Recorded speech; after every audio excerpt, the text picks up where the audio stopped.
Halo teman-teman, nih Mas Eda lagi pakai badut Mario. Badutnya pakai di mana, Bang?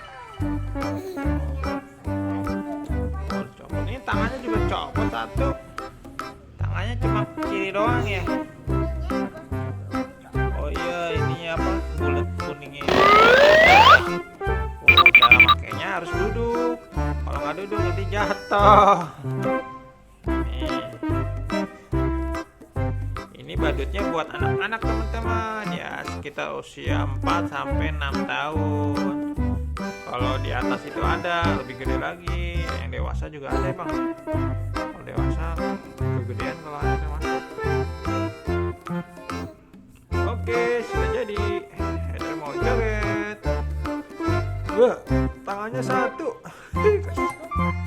Oh iya, musiknya.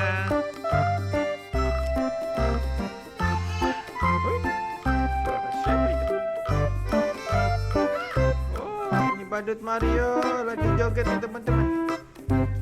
Waduh, kita mundur yuk biar jogetnya luas. Yuk mundur nah.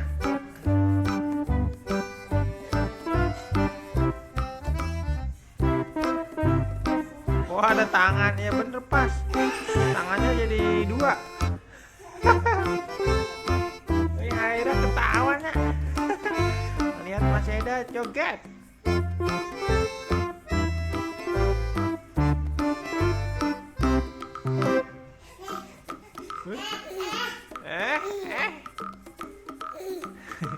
Ini kepalanya terbalik kayaknya ya. Masih edarnya. Nah gitu bang, kepalanya. Mana lubangnya bang? Bisa lihat nggak bang? Tuh lubangnya ada di atas kepala tuh. Di bawah topi ada lubang.